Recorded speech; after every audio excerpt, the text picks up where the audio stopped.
जैसे कि माँ लखड़ी को देवी माँ ने वचन दिया था, तेरे राजा को 4 पुत्र होंगे। तब राजा जी केवल 7 वर्ष के थे, माँ लखड़ी की गोद में बैठे। समय बीतता गया, राजा जी बड़े हुए और विवाह योग्य आयु को पहुँचे। फिर एक शुभ दिन राजा दादा का विवाह हुआ। कुछ समय पश्चात उनके घर पहले पुत्र का जन्म हुआ। नाम रखा गया गोपाल जी। कुछ वर्ष बीते, दूसरा पुत्र हुआ जिसका नाम रखा गया गोविंद जी। फिर तीसरे पुत्र का जन्म हुआ, नाम रखा गया रुदा जी।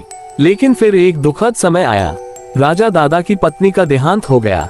पूरा गांव शोक में डूब गया, क्योंकि उनकी पत्नी को देवी माँ का साक्षात अनुभव होता था। लोग कहते राजा दादा के साथ देवी की बात होती थी। समय बीतता गया, राजा दादा और उनके तीनों पुत्र देवी माँ की पूजा में लीन रहने लगे। तभी एक दिन गांव का एक बुजुर्ग आया और बोला, राजा जी, जब आप 7 साल के थे तब आपकी माँ को देवी ने वचन दिया था कि आपको 4 पुत्र होंगे, पर अब आपकी पत्नी नहीं रही, देवी का वचन कैसे पूरा होगा?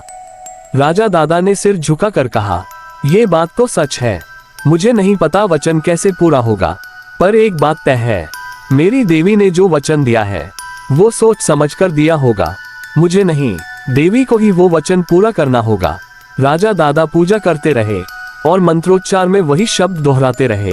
मैं 7 साल का था, वचन उसी समय का है। ये शब्द देवी माँ के कानों तक पहुँचे। देवी माँ को अपनी कही बात याद आई। उन्होंने सोचा, मैंने राजा को 4 पुत्रों का वचन दिया था, पर अब तक 3 ही हुए हैं, मैं ये कैसे भूल गई? कुछ दिन बीते, वडीवाड़ी गांव में देवी का नवरंग मंडवा आयोजित हुआ। हर बार की तरह डाकला बजा, देवी के गीत गाए गए। घर उसी गांव में एक सलात समाज का एक घर था। उस घर का 7 साल का लड़का हर बार मंडवा में खेलने आता, लेकिन लौटते ही उसके सिर पर अजीब तरीके से सिंग उगाते। उसके माता पिता घबरा जाते और उसे राजा दादा के पास ले आते। राजा दादा उस बालक के सिर पर कलश का जल 4 बार घुमा कर पी लेते, फिर अपने हाथ उस बालक के सिर पर रखते और वह बालक चमत्कारिक रूप से ठीक हो जाता। ऐसा कई बार हुआ। फिर एक दिन बालक के पिता ने राजा दादा से कहा, राजा जी, ये बच्चा अब बार बार बीमार होता है, अगर आप इसे पूरी तरह ठीक कर दो तो ये बालक तन मन धन से अब से आपका ही होगा। राजा दादा ने वह बालक अपने पास रख लिया। देवी माँ ने स्वयं उसे ठीक कर दिया और फिर देवी माँ ने कहा, आज से यह बालक तेरा ही है राजा, ये तेरा 4था पुत्र होगा, इसका नाम होगा राघव जी। और इस तरह देवी माँ लखड़ी का वचन पूर्ण हुआ। चारों पुत्र देवी माँ की कृपा से बड़े हुए। बड़े बेटे गोपाल जी ओमीठा पर गांव गए, जहां उनकी अटक बनी मिठापारा के नाम से जानी गई।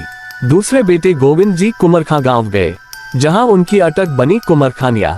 तीसरे बेटे रुदा जी जापोदर गांव गए, जहां उनकी अटक बनी जापडिया। चौथे बेटे राघव जी थाम्भी थोड़ी गांव में ही रहे और वहां की अटक कहलाई खरखोड़िया।